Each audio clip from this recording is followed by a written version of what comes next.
எசேக்கியேல் தீர்க்கதரிசன புத்தகம் 3வது அதிகாரம் 24-25 வசனங்களை பார்க்கலாம். உடனே ஆவி எனக்குள்ளே புகுந்து என்னை காலூன்றி நிற்கும்படி செய்தது.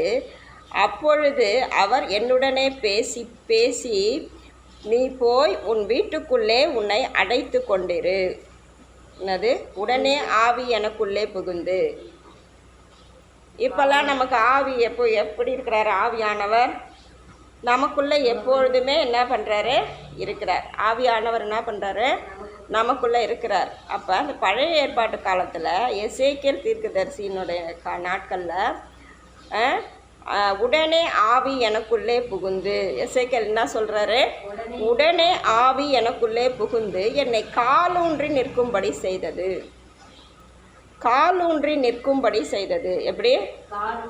நம்ம காலை ஊன்றி நிற்கும்படி செய்தது. காலையை நம்ம சரியாக ஊனலைன்னா எப்படி நடக்க முடியுமா? நம்மளால் நிற்க முடியுமா? முடியாது. காலோடைய பேலன்ஸில் தான் நம்ம என்ன பண்ண முடியும்? நிற்க முடியும். அப்போ அவர் மாம்சமாக இருக்கையில் அவருக்கு பலன் இல்லை. உடனே ஆவி எனக்குள்ளாய் புகுந்து. அப்போல்லாம் ஆவியானவர் என்ன பண்ணார்?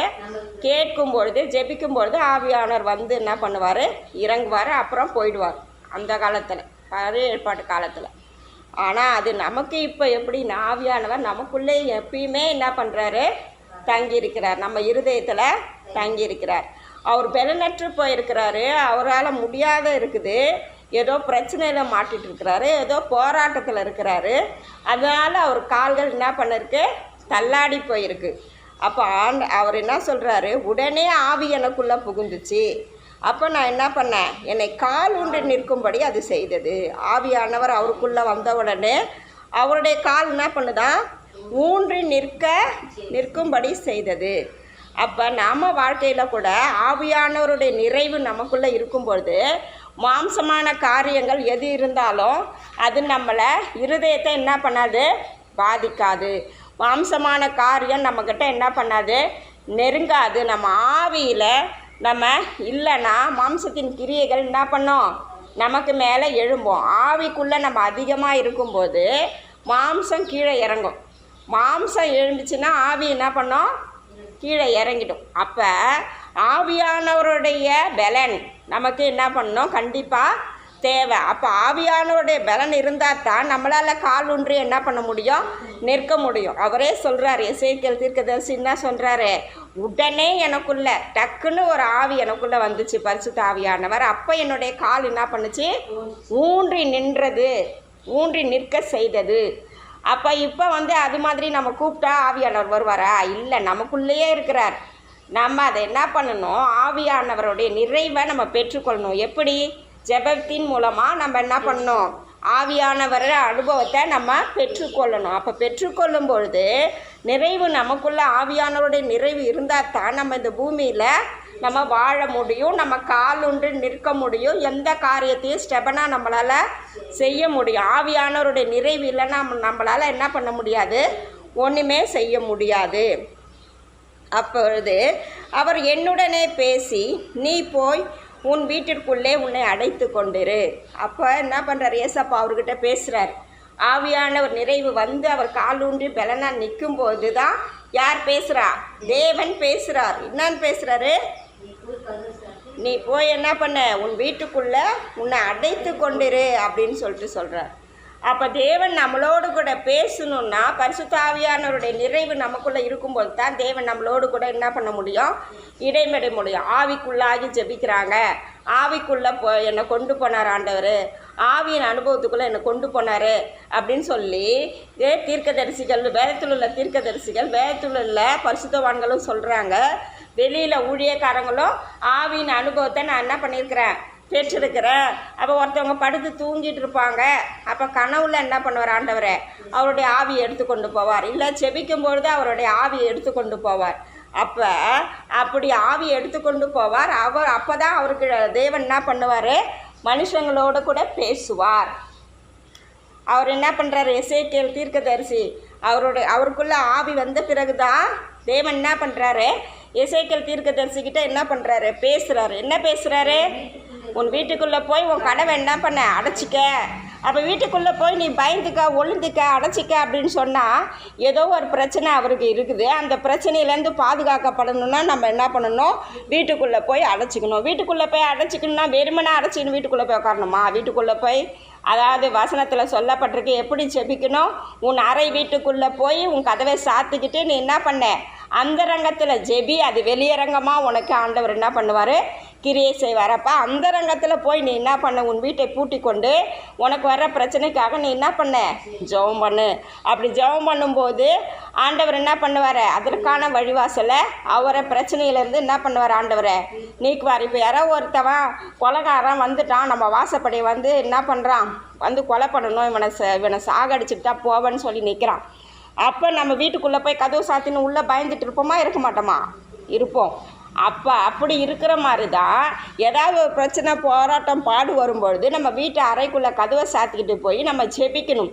ஜெபிக்கும்போது ஆண்டவர் விடுதலை தருவார். அவங்ககிட்ட போய் நேருக்கு நேரம் நம்மளால் நிற்க முடியுமா? அவன் கத்தி எடுத்துன்னு வரான், அவன்கிட்ட போய் நிற்க முடியுமா யுத்தம் பண்ணுறதுக்கு? அப்போ ஜெபத்தில் தான் ஆண்டவர் நமக்கு என்ன தருவார்? விடுதலை தருவார். அப்போ நம்ம கதவை போய் பூட்டிக்கிட்டு அறைக்குள்ளேருந்து நம்ம ஜெபிக்கிற ஜெபம் என்ன பண்ணுமா? அகிலத்தையே அசைக்குமா. அகிலம்னா என்னது? இந்த உலகத்தையே அசைக்கும். அப்போ அறைக்குள்ளேருந்து ஜெபிக்கிற ஜெபம் நம்ம பிரச்சனைக்கு ஒரு தீர்வு கொடுக்காதா? கண்டிப்பாக என்ன பண்ணும்? கொடுக்கும். அப்போ நாம் என்ன பண்ணோம்? அறைக்குள்ளே போய் ஜெபிக்கிறது, கதவை பூட்டிக்கிட்டு ஜெபிக்கிற ஜெபம் என்ன பண்ணும்? நம்மளை ஆசீர்வதிக்கும். அதுதான் ஆண்டவர் எசேக்கியேலுக்கு சொல்கிறார், நீ என்ன பண்ண? உன் வீட்டை போய் பூட்டிக்கிட்டு உன் அறைக்குள்ளே போய் நீ என்ன பண்ண? போய் சாத்திக்க அப்படின்னு சொல்கிறார். அடுத்தது, இதோ மனுபுத்திரனே, உன்மேல் கயிறுகளை போட்டு அவைகளால் உன்னை கட்டப் போகிறார்கள். ஆகையால் நீ அவர்களுக்குள்ளே போக வேண்டாம். நீ எதுக்காக நீ ரூமுக்குள்ளே போகணும்? கதவை போய் சாத்திக்கணும். விரோதிங்க வந்து உன்னை கயிறால் என்ன பண்ண போகிறாங்க? கட்ட போகிறாங்க. அது மட்டும் இல்லை, நீ என்ன பண்ண? ஆகையால் நீ அவர்களுக்குள்ளே என்ன பண்ணக்கூடாது? போகக்கூடாது. அவங்கள எதிர்த்து நீ போகாத. நீ உள்ளே போய் கதவை சாத்திக்க. ஏன்னா அவங்க வந்து உன்னை கயிறால் கட்டி போட போகிறாங்க. அப்போ நீ நிறைய கூட்டம் தானே வரும். ஒரு ஆளாக வந்து ஒரு ஆளை கட்டுவான். நிறைய பேர் வந்து தான் அவனை கட்டி போடலான்னு கயிறு எடுத்துன்னு வராங்க. அப்போ என்ன ஆண்டவர் வந்து அதை முன்னாடியே தெரிஞ்சுக்கின்னு அவர்கிட்ட என்ன பண்ணுறாரு? அந்த எசேக்கியேல் தீர்க்கதரிசிக்கிட்ட சொல்கிறார், என்ன அது உன்னை என்ன பண்ண போகிறாங்க? கயிறுகளை எடுத்துகிட்டு வந்து கட்ட போகிறாங்க. அதனால நீ அறை வீட்டுக்குள்ளே போய் உன் அறையில் என்ன பண்ண? சாத்திக்கிட்டு நீ போய் பயந்துக்க அப்படின்னு சொல்லிட்டு ஆண்டவர் என்ன பண்ணுறாரு? சொல்கிறார். அப்போ ஆண்டவர் எப்படி பேசுகிறாரு? அவர் ஆவியின் அனுபவத்துக்குள்ளே ஆவிக்குள்ளாக இருக்கும்பொழுது தான் தேவன் வந்து என்ன பண்ணுறாரு? பேசுகிறார். யார் கூட? எசேக்கியேல் கூட பேசுகிறார். அப்போ நம்மக்கிட்டேயும் தேவன் இடைப்படணும், நம்மக்கிட்டேயும் தேவன் பேசணும். நமக்கு பின்னாடி என்ன நடக்க போகுது, இன்றைக்கி என்ன நடக்க போகுது, நாளைக்கு என்ன நடக்க போகுது, எல்லாத்தையும் நம்ம அறிஞ்சிக்கணும்னா தேவ ஆவியில் நிரம்பின ஒரு என்னது காரியம் நமக்குள்ளே இருக்கணும். தேவ ஆவியில் நிறைந்திருக்கிற ஒரு அனுபவம் நமக்குள்ளே இருக்கும்போது தான் தேவன் நம்மக்கிட்ட என்ன பண்ணுவார்? பேச முடியும். அப்போ நாம் என்ன பண்ணணும்? ஒவ்வொரு நாளும் தேவ ஆவியினுடைய அனுபவத்தை பெற்றுக்கொள்ளணும். ஒவ்வொரு நாளும் தேவனுடைய கிருபைகள் என்ன இருக்குது?